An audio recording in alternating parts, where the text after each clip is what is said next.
Hi,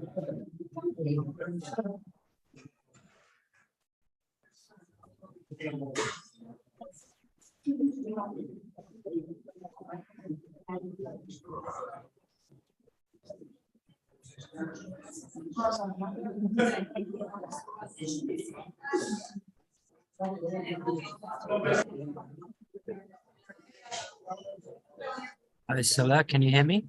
Yes, hi.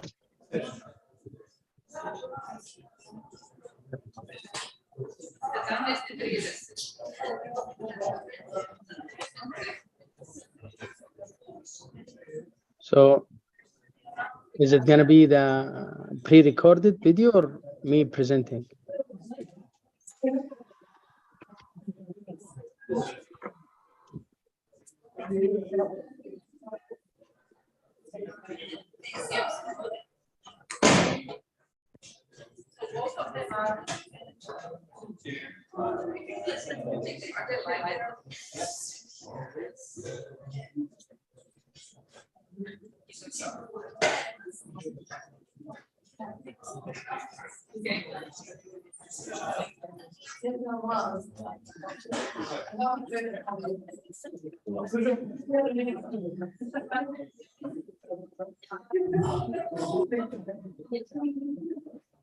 Okay, sorry for the short delay.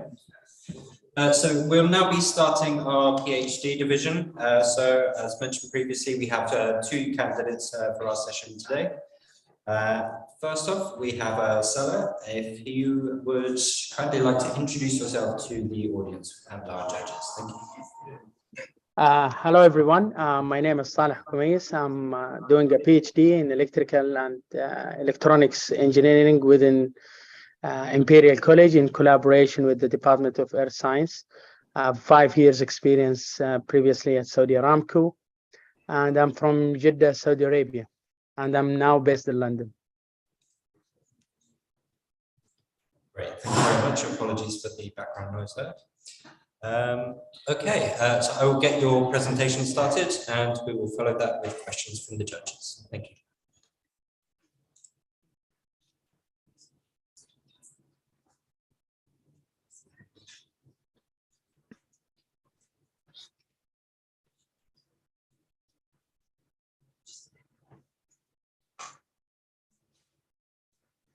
My name is Saleh Koumeis. I'm from Saudi Arabia. I did a PhD at the Imperial College London within the Department of Electrical Engineering and Earth Science Department for Engineering at Imperial College. Today, I would like to give you about electromagnetic technology for reservoir mapping technology. So the outline of the presentation is that we start with the importance of reservoir surveillance. Technology advancement within this area, technology developments have been done in Saudi Arabia in the last 10 to 15 years, and technology. So in this schematic, I want to show the expectation versus reality. For every reservoir engineer, their main hope is to sweep every single drop of oil and not leave everything behind. However, reality is totally different than expectation. When we inject water to produce hydrocarbons, there are uncertainties in the reservoir. This is due to complexity, heterogeneity, exactity, and so on.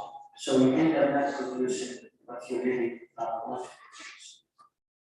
And the reservoir management starts to be really vital root and play an important role to know different objectives within the field.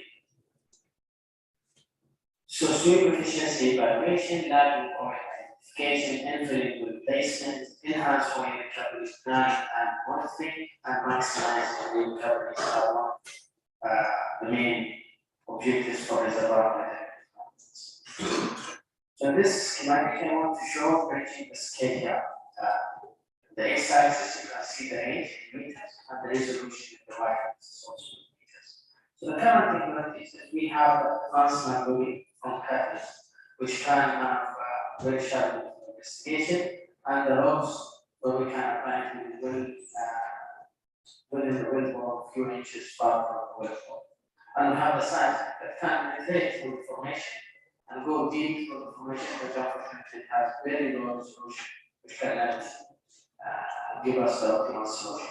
So in the middle, we are lacking the technology that can have high resolution and at the same time can have this reading. And the deep reading reservoir scale gap. This is currently replaced by technologies for reservoir mapping, electromagnetic surveys. So there are different types of electromagnetic technologies. There's the vertical crosswell EM, horizontal crosswell electromagnetic, surface to go for EM, borehole to surface EM, and casing to electromagnetic applications. So electromagnetic reservoir mapping becoming very important for next generation intelligent fields, and will play a vital role in the upcoming years due to the main advantages for the data we can gather from this type of studies. So the timeline deployment that happened in Saudi Arabia in the past 15 years is in 2006, the team conducted studies to assess the electromagnetic technologies. In 2007, they deployed vertical swing, borehole to surface between 2019 and 12, electromagnetic fabrication in 2013, horizontal crosswell in 2014, and surface borehole in 2015. And today I would like to conclude the study with technology deployment, vertical crosswell electromagnetic.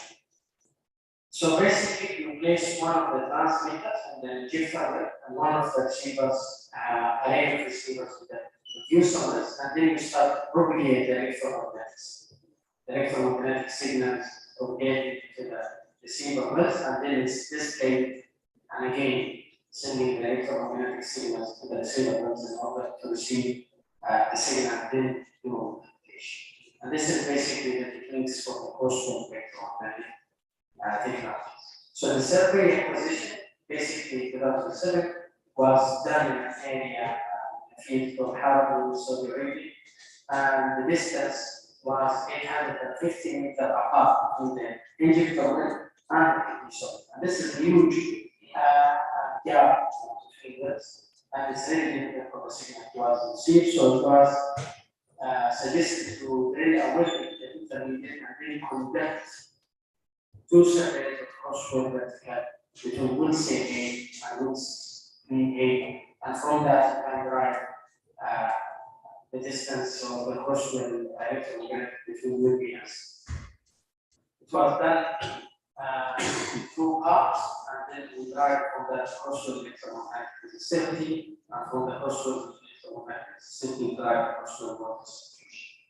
Now the main constraint of the set technologies is the casing completion time. You have to have open for the signal to get activated. The case for will affect the signals and let for this the electromagnetic signals in further distance. So this could be the limitation for finding candidate fits as well as receiving the signal at the receiver.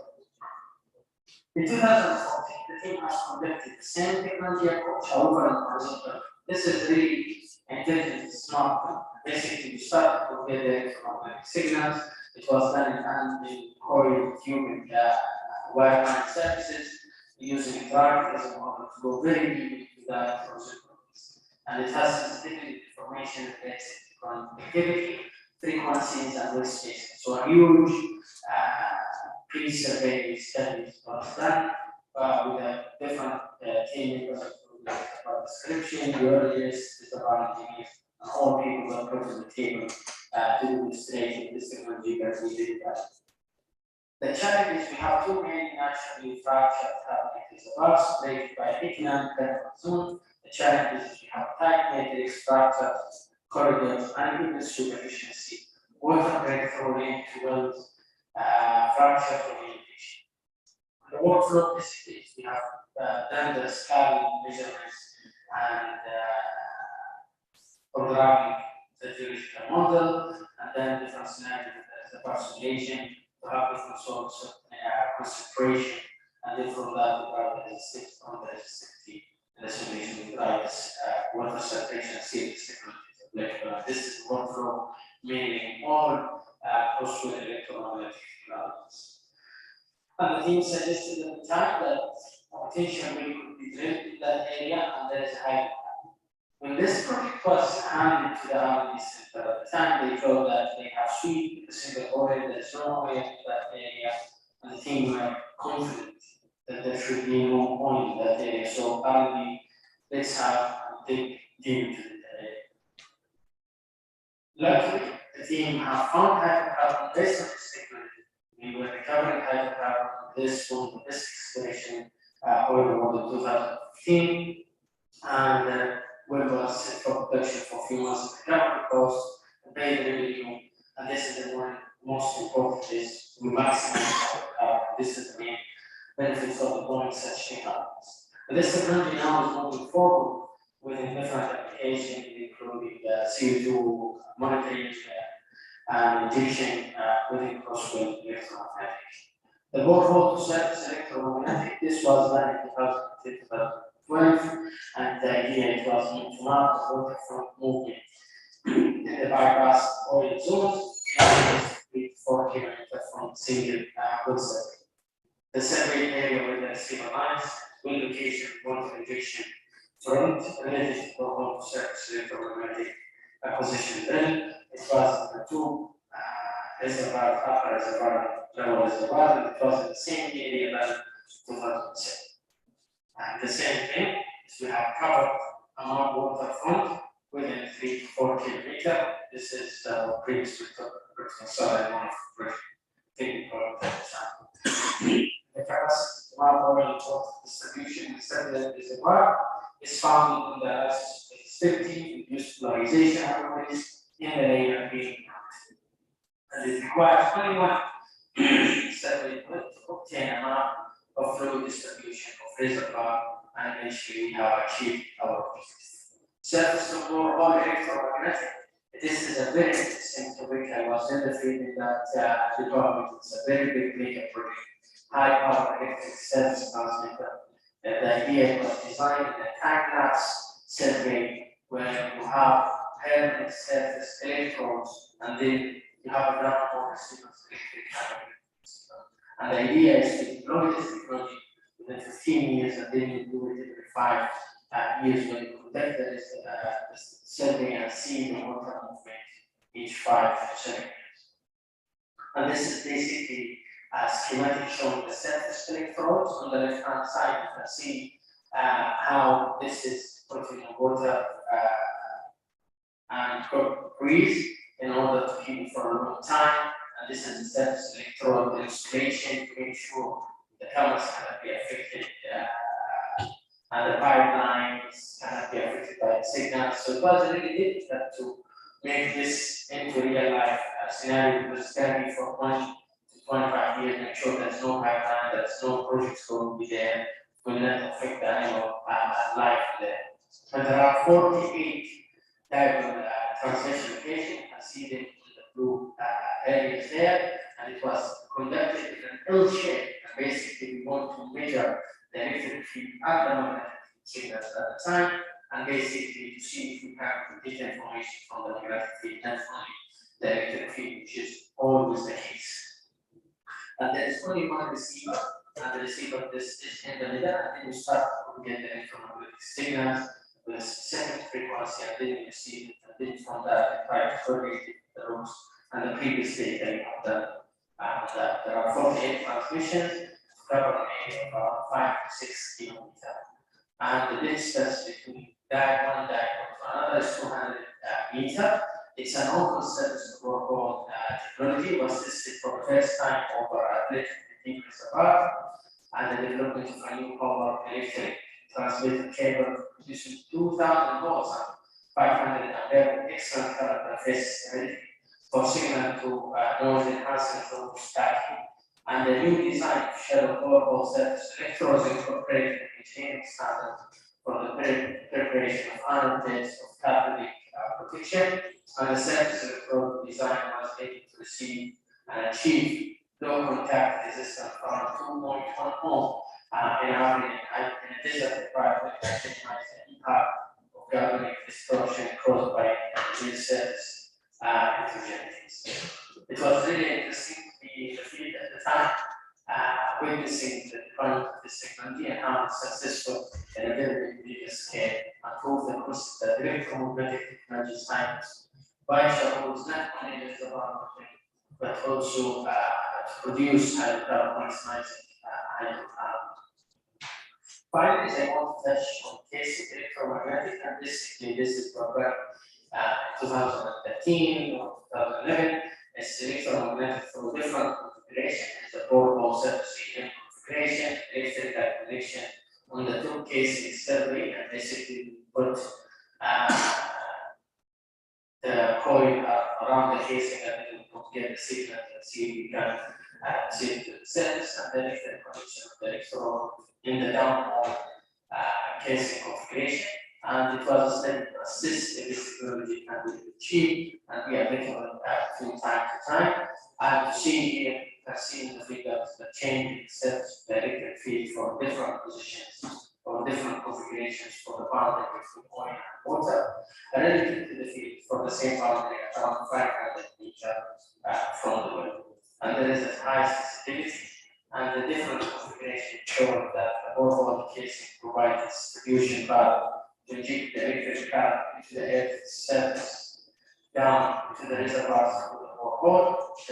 The TCS has a further significant advance that it requires no downhole. Basically, here you see an example of the two casing survey connection that we made for a pipe survey in 2013, and the current predicted that this can be almost as large as for the downhole survey, and through that processing the output of fluid meters are resisted chargeability and fluid distribution maps of the investigated reservoir. The idea is we want to go far away from the well. So with other technologies, this is really expensive and can be limited investigation with a few issues. The electromagnetic can go a little bit deeper, another is actually more deep, sometimes exaggerated, have a distance of 1 kilometer.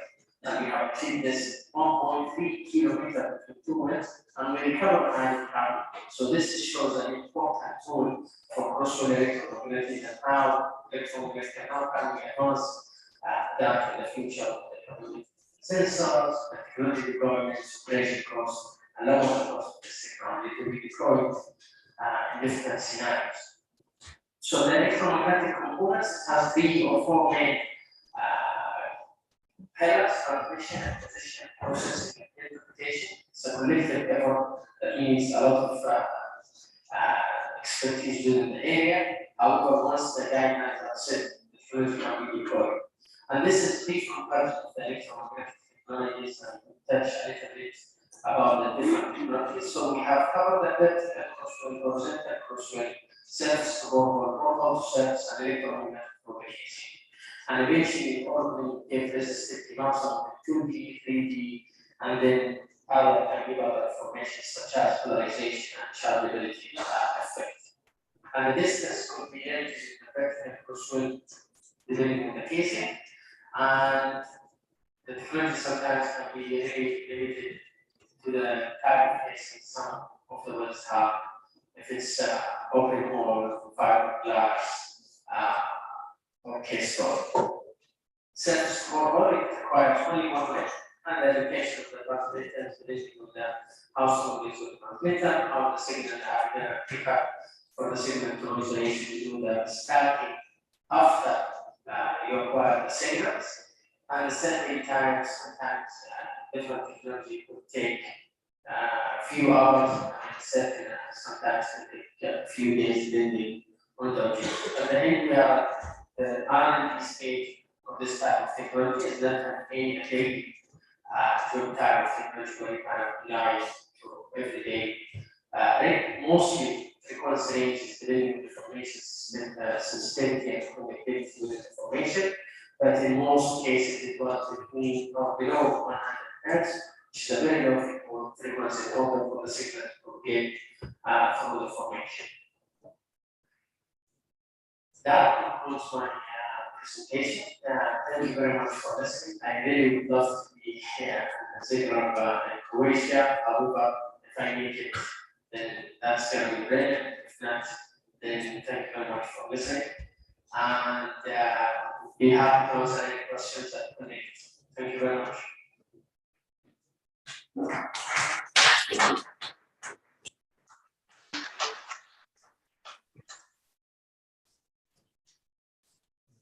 very much, Sarah. We'll now go to the judges for any questions. Okay, thank you. Hello, Saleh. Thank you for your presentation. And before I start with the questions, we as judges have received your whole paper, and there we can see that you have one more co-author. Is that correct? Yes. So can you please tell us what is the share of your work first in this whole paper in percentages? So I've done almost 80% of the work, and he has done 20%, helping me with the writing and literaturing some of the whole or past papers of electromagnetic type of technologies, to trying to cover what type of technology is available and deployed within the Middle East area. Okay, thank you. And also, before questions, in this paper, you put the nomenclature. So you know what it is, yeah? Yes. So it is the list of symbols and their descriptions. But please, can you tell us, as a PhD student, why didn't you put the units inside? Because you're... To be honest, I noticed even when it was published, they missed some of the brackets of the number of the references. So there was some missing information. And when I contacted SPE, they said they would charge £300 or something. So I missed it, to be honest. And thank you for pointing this out. Yes, because we should score according to the rules and the instructions. And one more remark before the question. When you cite the figures or tables, you should put the citation of literature, okay? Because I haven't seen it, for instance, at some figures. Okay, we have heard your interesting presentation, which was very good, but upon your opinion, can you tell us what should be the greatest novelty of these papers? Sorry. Okay. So the main reason I have done this paper is because first I saw the power of electromagnetic technologies and the deployment success within Saudi Aramco when I was working in there. And I noticed that there is no paper that comprehends or collect the most successful application to make this a benchmark within the industry, so others can at least use it or know about the technologies. Some of the technologies have been on the shelves for years and haven't been deployed. One is because it's really difficult to find candidate wells. Sometimes it's because of the cost of the technologies, and sometimes they consider this as an R&D research type of technologies, not a full day or like a routine deployment type of technologies. So the main reason I have did this literature is to have it as a reference, as a technology review for research and engineers within the industry, and at the same time to showcase and reflect that there is a huge potential, especially for this type of technology, because some of the areas that I tried to explain there, that those areas by reservoir engineer, they said we are 100% sure we recovered most of the hydrocarbon in this area and don't think we can find hydrocarbon. And then you realize when you start to do research and you maximize your hydrocarbon and you get more recovery. And this is the beauty of the technology. And I'm really passionate about it sometimes. And this is, let me biased in a way, but I really see a potential and a huge area of development, but there are no many people are working in such area because sometimes it's really difficult to deploy it, finding candidate wells. And so this, I'm trying to get engaged other people and other customers. Even when I go to conferences, I don't see many people are really interested in this type of technologies, even though I see it has a huge potential. And the price of this technology could lower far from the current prices.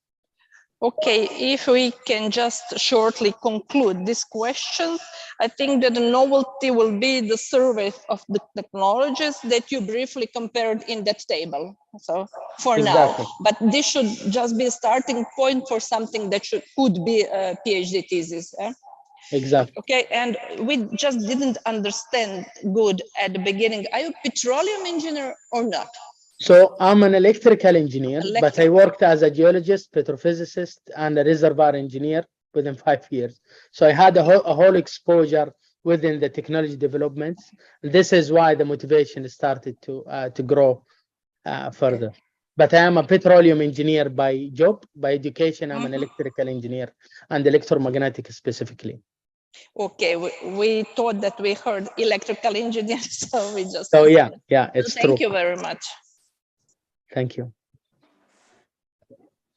Any further questions from the judges?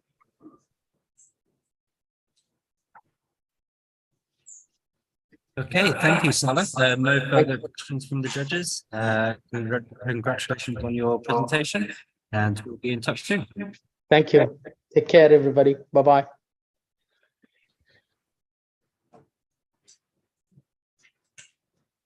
Okay, so we'll leave for judges' deliberation and final presentation by Sage. We'll start very shortly.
Hi, Zay, can you hear us?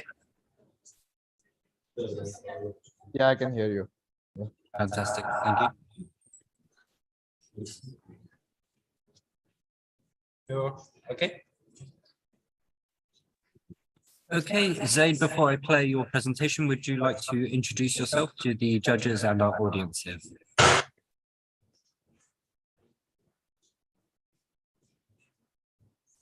All right. Yeah, thank you for the invitation. Zay, can you hear us? Yeah, I can hear you. Can you hear me back? All right. Fantastic. So I'm Zaid Jangda. I'm a third-year PhD student at Heriot-Watt University. Okay, Zay, before I play your presentation, would you like to introduce yourself to the Okay, thank you very much. You may want to turn the live stream off while you are talking. There's a delay that's coming through. But I will start the presentation now, and we'll come back to you for the Q&A. Yeah, I can hear.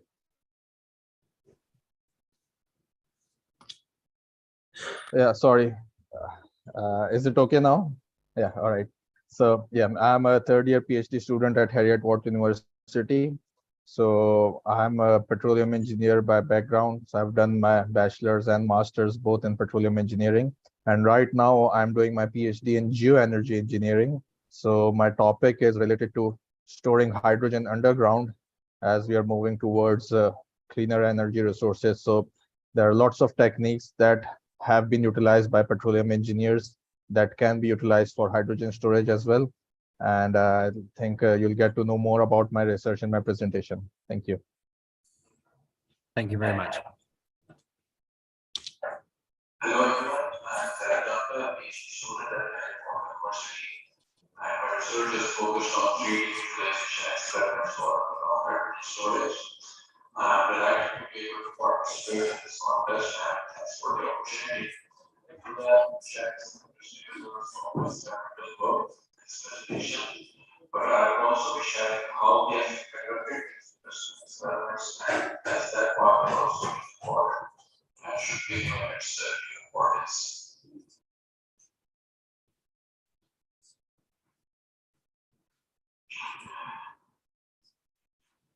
So starting off, there's no question that we are having a climate crisis.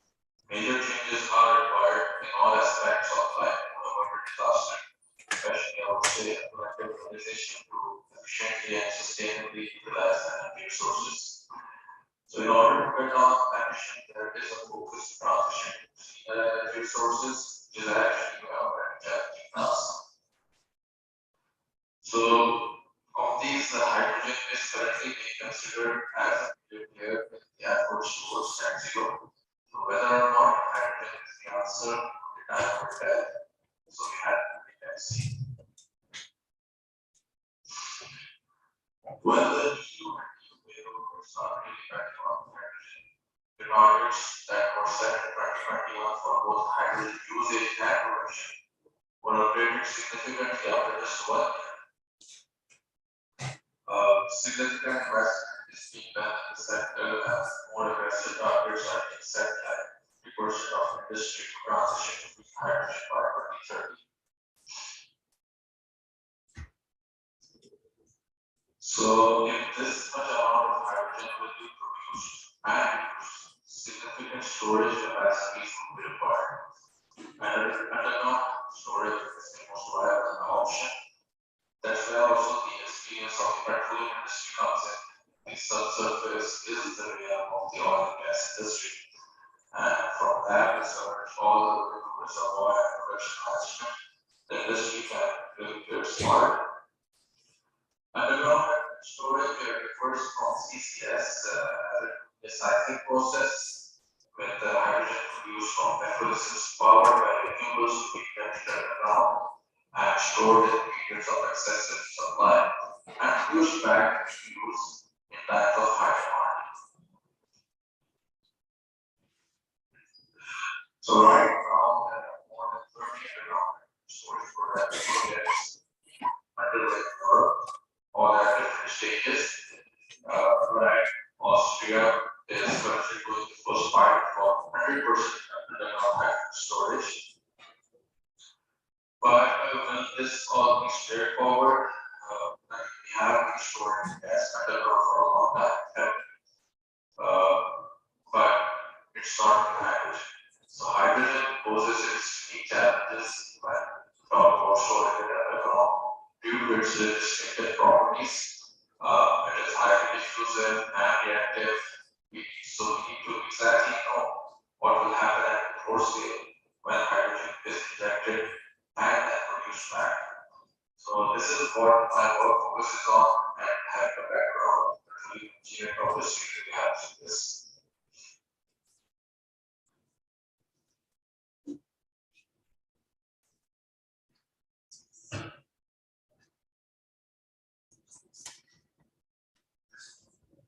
So we plan to perform hydrogen flow experiments inside the ASEC machines at high temperature pressure.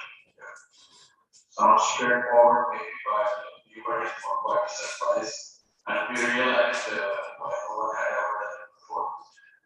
here you can see the flow system that we developed and the X-ray machine that we used to image the flow in situ, in addition to the other equipment and materials that use the reactor used to mix brine and hydrogen, the pumps used to flow, and obviously the rod sample on which we did our experiments.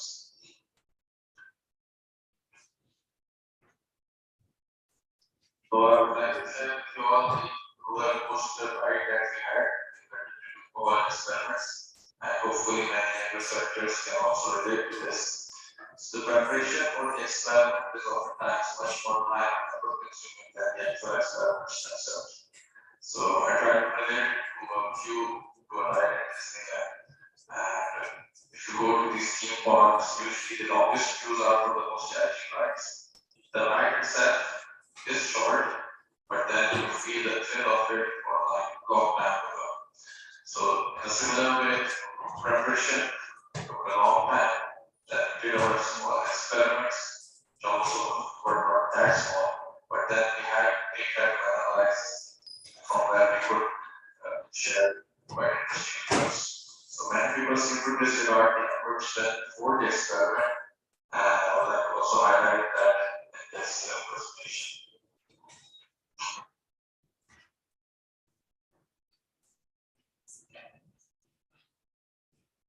So to reach our experiments, we had to follow the long queue. We had labors, safety assessments. No one had actually done high temperature, high pressure hydrogen experiments inside the machine before.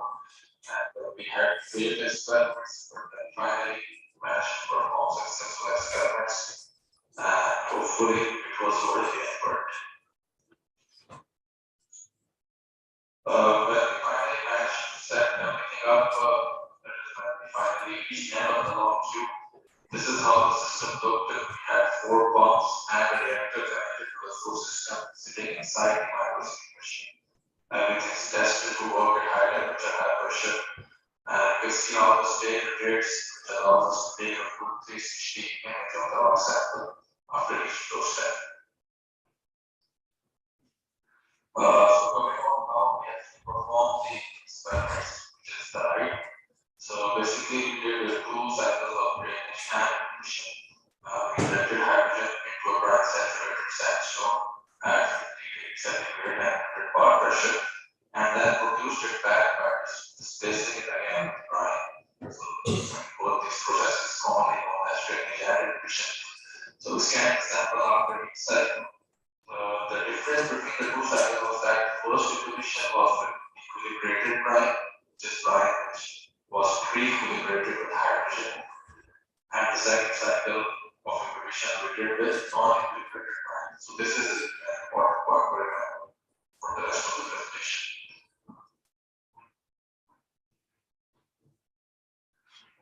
So once we had finished the ride, we had results.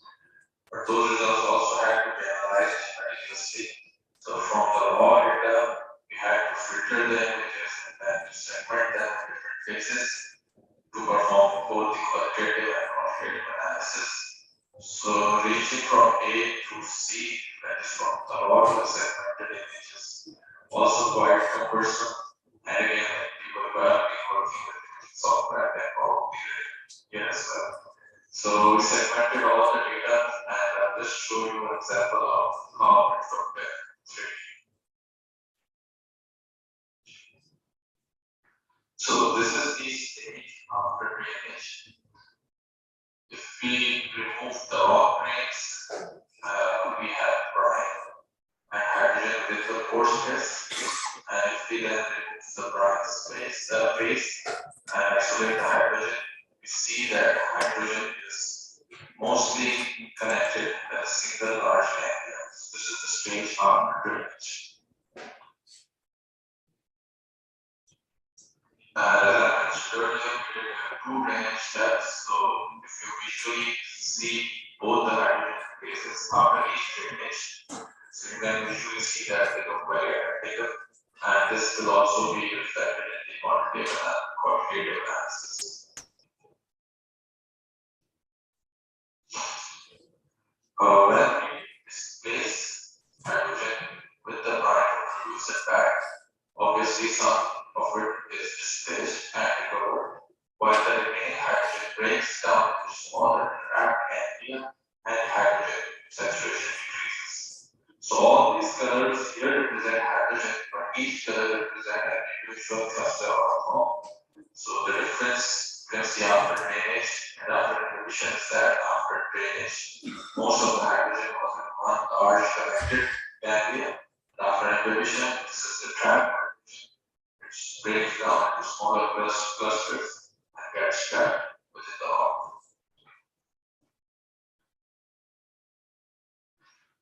Now I showed you the hydrogen phase after drainage. Before drainage and you could see that they look quite identical and similar, but after inhibition, what we see is that the hydrogen phases look different. And why is that? As I mentioned earlier, our inhibition and fluids were different for both the cycles. The first cycle we used a product that had pre-equilibrated with hydrogen, and the second one we used a non-equilibrated one. So we can visually see that hydrogen saturation after inhibition with equilibrated one is higher than inhibition with non-equilibrated one, which we will also see in our quantitative analysis. So then for the analysis of after inhibition non-equilibrated one, Brian was occupied the pores that had been occupied by hydrogen after the first cycle.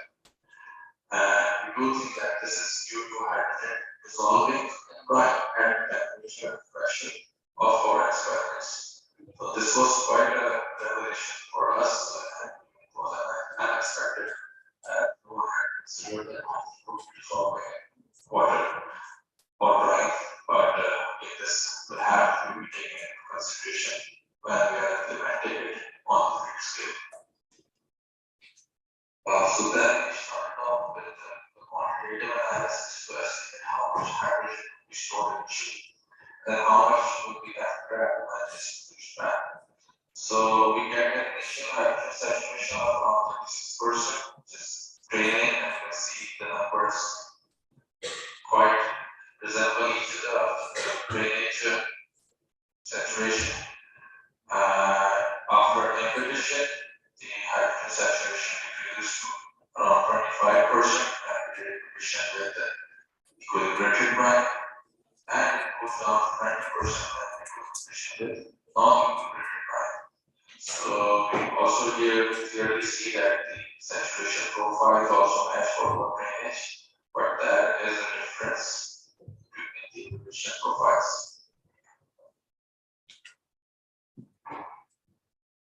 We poured and told network, and then did analysis on the number of pores occupied by hydrogen and the sizes of those pores. So which clearly showed that after inhibition, hydrogen preferentially got trapped in the larger pores, with brine occupying the smaller pores. We also see here that the number of pores occupied by hydrogen after inhibition with non-equilibrated brine are much lower than the number of pores occupied by hydrogen after inhibition with equilibrated brine.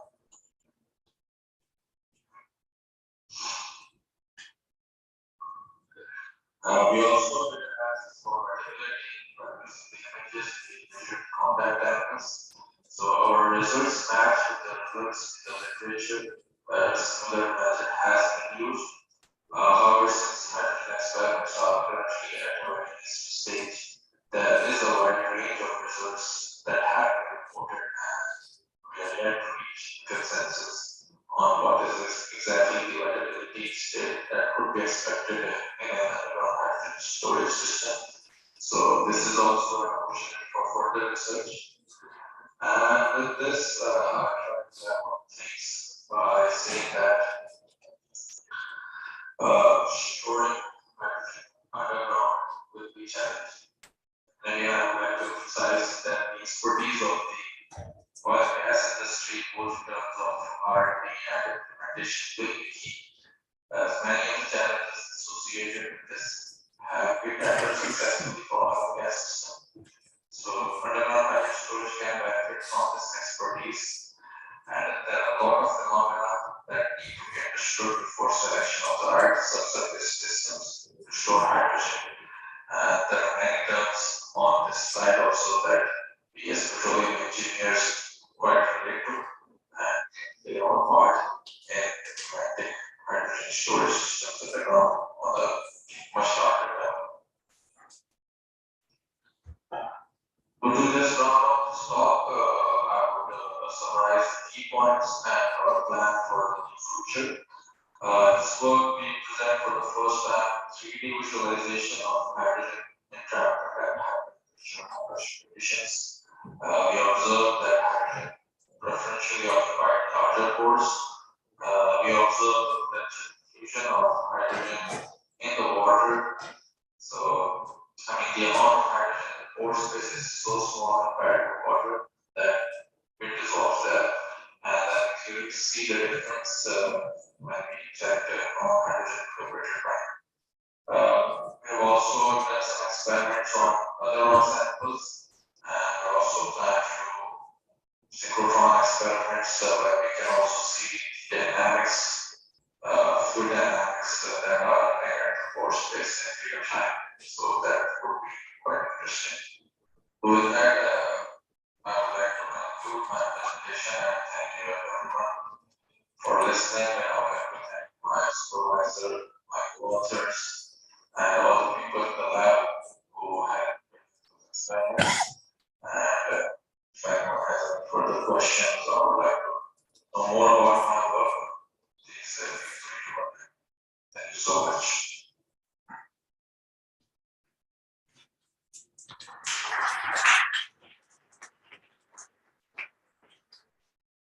Thank you very much, Zaid. We'll now take some questions from the judges.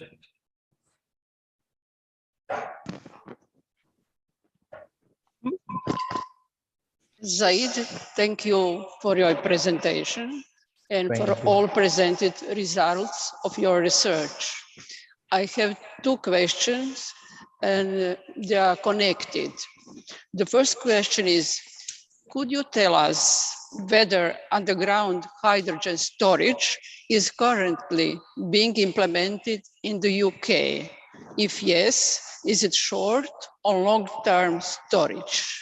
The second question is, into which underground formation is H2 injected? At what depth are they located? And what are the reservoir conditions? You conducted the experiment at 50 Celsius and 100 bar per pressure. Is it connected with a real situation in the field, or could you explain why you choose those conditions for your lab experiment? Yeah, thank you for the really nice questions. So the first thing is that in the UK, there has no 100% underground hydrogen storage done currently. Historically, there has been mixed hydrogen storage, like it's called town gas, which has been stored in the UK. There is Teesside, we have a location where there is an underground hydrogen storage, but it's not 100%. It's mixed with other gases, so it's not large scale. So if we want to store our hydrogen underground for the complete transition, which the goals have been set for by the UK and the EU, we'll need to have much larger reservoirs where we'll have to store hydrogen underground. So the second part is also related, like right now, underground hydrogen storage reservoir characterization still needs to be done quite a lot. So there are studies that have kind of estimated the correct conditions where hydrogen could be stored, because with hydrogen, there is also an additional challenge of microbial reactions. So hydrogen interacts with the microbes underground, which could result in a loss of hydrogen. So higher temperatures are required to eliminate those microbes as well. So that is also a reason where we choose a higher temperature for our lab experiments, because earlier studies were done at normal temperature, and that they also didn't see this dissolution effect which we saw. So our conditions of 50 C and 100 bar are representative of underground conditions where gas has been stored, but exactly the conditions or the temperature pressure where which could be suitable for hydrogen is still undergoing research right now. So since this is a very like a nascent research and for hydrogen, we still the overall the research community has not come up with the exact kind of optimum conditions where hydrogen can be stored. Right now, there is just one project in the overall EU. It's in Austria, there where they are implementing 100% hydrogen for the first time. So everyone is quite interested in the community to see the results from that, and then develop into a large scale one. So these are my thoughts on this. If you have any further comments, please add. Thank you. Okay, thank you for your answers. Thank you. And further questions from the judges? No? Okay, fantastic. Thank you very much again, Zaid, and a round of applause to you and all of the presenters. That concludes the PhD session for today. So once again, thank you very much to Zaid. Thank you. Fantastic. And the winners of the student paper contest will be announced tomorrow, the ASEC closing ceremony, along with the Petrol Championship as well. So hand over while our judges deliberate the scores. Take it away. Thank you. Thank you, judges. Thank you, Mr. Whitaker. Petrol qualifier 0 will start in 10 minutes.